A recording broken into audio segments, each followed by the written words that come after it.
اعوذ باللہ من الشیطان الرجیم بسم اللہ الرحمن الرحیم قل للذین کفروا ستغلبون وتحشرون إلی جہنم وبئس المہاد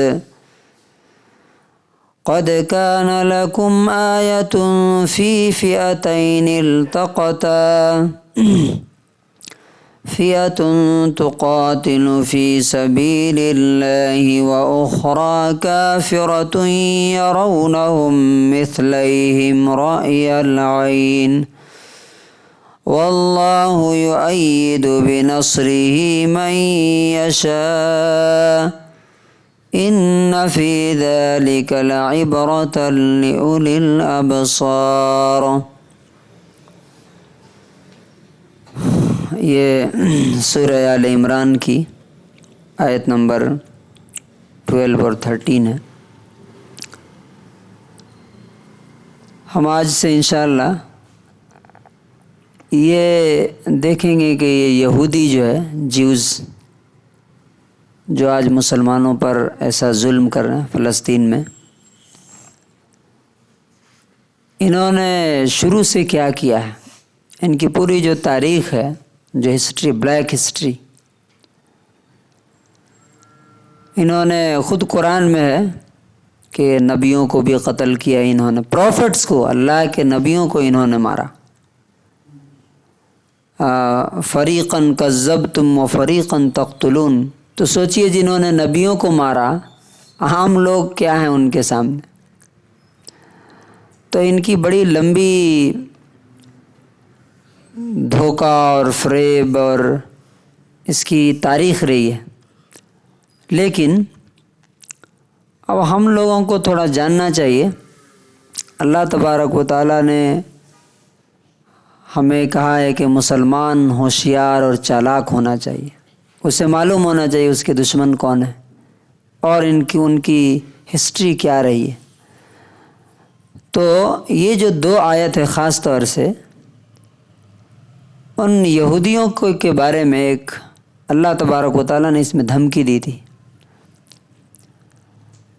نبی صلی اللہ اس میں یہ بھی ہمیں سبق ملے گا کہ اللہ کے رسول صلی اللہ علیہ وسلم نے ان سے کس طرح سے ان کو ڈیل کیا اور کس طرح ان کی برائی اور شر سے اپنے آپ کو بھی بچایا، مسلمانوں کو بھی بچایا، اور کس طرح ان کو شکست دی۔ اب آج یہ اوپر ہے نا، آج یہ پاور میں ہے۔ یہاں امریکہ آ کر کے بیان کر رہا ہے کہ یہ جو ہے حماس کا حملہ جو ہے 9/11 ہے، گلے مل رہا ہے آ کر کے۔ سوچیے کہ کس حد تک یہ بڑھے ہوئے ہیں۔ تو یہ آج کے دور میں یہ ایسا نہیں ہے۔ نبی صلی اللہ علیہ وسلم جب مکے سے مدینہ ہجرت کر کے گئے، اس وقت بھی یہ لوگ وہاں کے سپر پاور تھے۔ کہاں کے؟ مدینہ کا جو ریجن تھا وہ پورا، اس کا کنٹرول ان کے ہاتھ میں تھا۔ علم کے اعتبار سے، نالج کے اعتبار سے جیسے آج ہیں وہ، اور پیسے کے اعتبار سے، پاور کے اعتبار سے بھی تھے وہ۔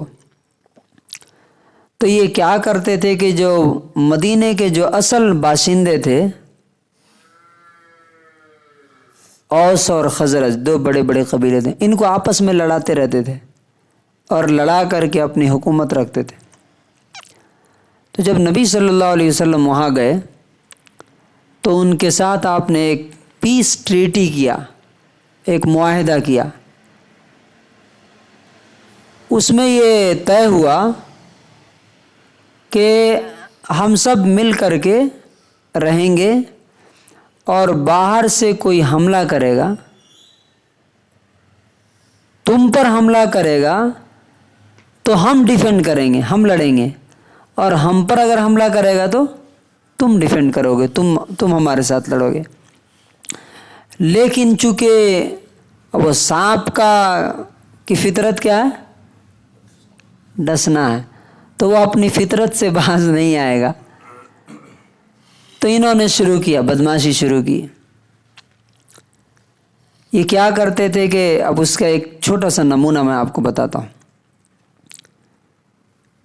ایک ان کے مدینے کے بازو میں بلکہ مدینے کے اندر ہی ایک قبیلہ رہتا تھا جس کا نام تھا بنو قینقاع۔ یہ لوگ سونار تھے، سونے وغیرہ کا کاروبار کرنا، لوہار اور یہ برتن بنانے کا کام کرتے تھے۔ تو ان کا ایک آدمی تھا جس کا نام تھا شاس بن قیس۔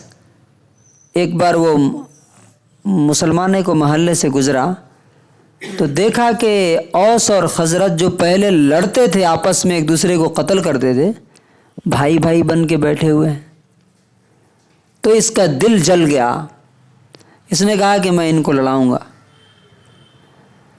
تو اس نے ایک نوجوان یہودی کو بھیجا کہ جا کے ان کے بیچ میں بیٹھ کر کے ان کی جو پہلے جنگ ہوتی تھی نا، جنگ بعاث، اور اس جنگ کے بارے میں جو شعر انہوں نے کہے ہیں، پوئٹری جو انہوں نے کہی ہے دونوں طرف سے، جا کر کے ان کے بیچ میں پڑھو۔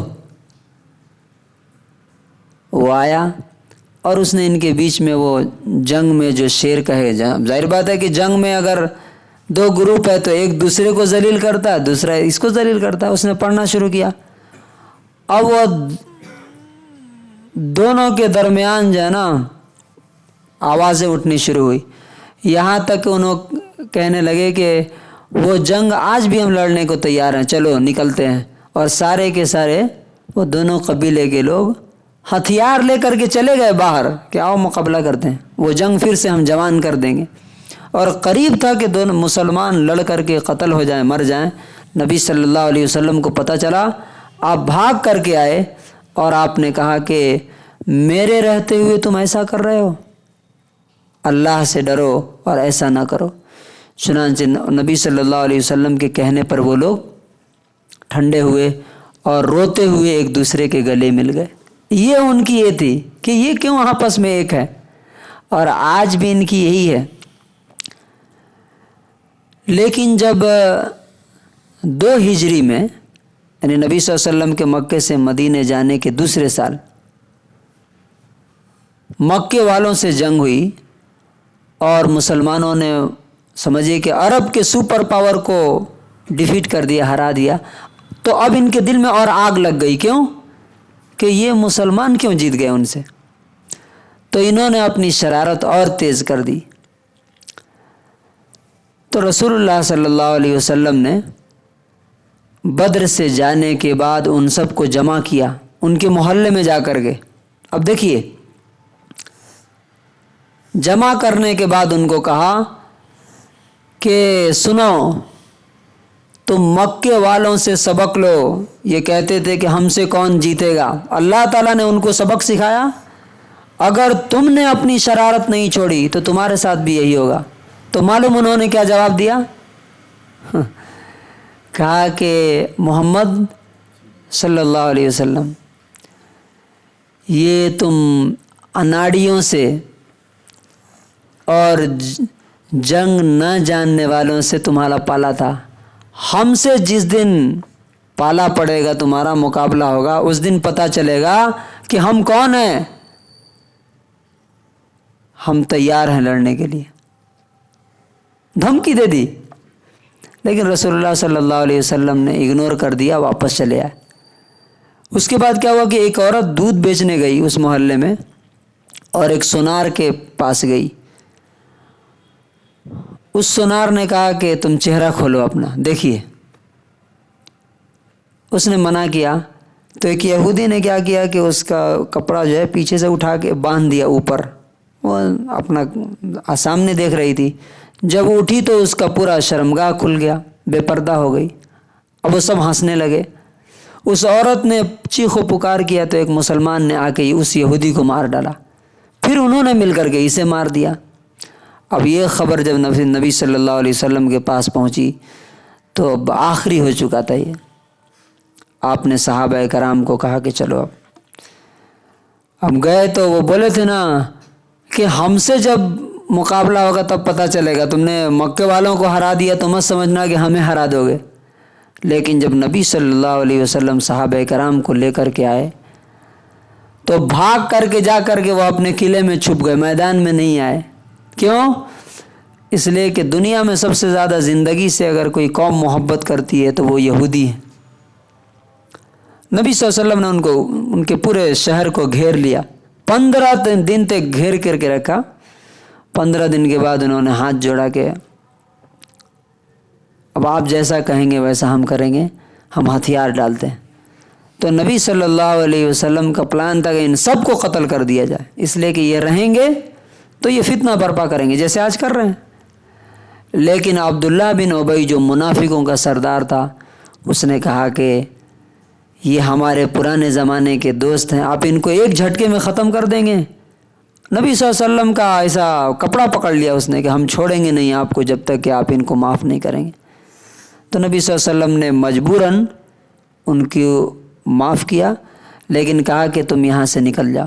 تو وہ سامان وامان لے کر کے وہاں سے اپنا نکل گئے اور وہ پورا کا پورا علاقہ پھر مسلمانوں کا ہو گیا۔ تو یہ ان کی ایک جھلک ہے۔ اسی کے بارے میں اللہ تبارک و تعالیٰ نے یہ آیت اتاری تھی جب انہوں نے دھمکی دی تھی، قُلْ لِلَّذِينَ كَفَرُوا، تم ان کافروں سے کہو کہ بہت جلد تم ہارو گے اور تم جہنم میں جاؤ گے اور وہ بہت بری جگہ ہے۔ تمہارے لیے ان 2 جماعتوں میں 2 گروپوں میں ایک سبق اور لیسن تھا جو آپس میں لڑے، ایک اللہ کے لیے لڑ رہا تھا، دوسرا گروپ کافر تھا، اور دیکھنے والے دیکھ رہے تھے کہ وہ ڈبل تھے مسلمانوں سے۔ کون؟ مکے والے مسلمانوں سے ڈبل تھے بدر میں۔ تو اللہ تعالیٰ جسے چاہتا ہے مدد دیتا ہے، اور اس میں سبق ہے ان لوگوں کے لیے جو آنکھ رکھتے ہیں، جو دل رکھتے ہیں، جو سمجھ رکھتے ہیں۔ لیکن یہ آیتیں سننے کے بعد انہوں نے کہا تھا کچھ نہیں ہوگا ہمارے ساتھ، ہم دیکھیں گے ان کو۔ اللہ تبارک و تعالیٰ نے دکھایا نا کہ اللہ نے ان کو ہرایا بھی، شکست بھی دی اور وہاں سے بھگا بھی دیا۔ تو انشاءاللہ یہ بھی ظلم جو ہے زیادہ دن تک نہیں رہے گا، یہ بھی انشاءاللہ ذلیل ہوں گے، ہاریں گے، ڈیفیٹ ہوں گے، جیسا کہ اللہ تعالیٰ نے مدینے کے یہودیوں کو وہاں سے بھگایا، اسی طرح سے فلسطین سے بھی ان کو انشاءاللہ اللہ تعالیٰ پاک کرے گا۔ اللہ تعالیٰ ہمیں قرآن کریم پر کو سمجھنے اور اس پر عمل کرنے کی توفیق نصیب فرمائے۔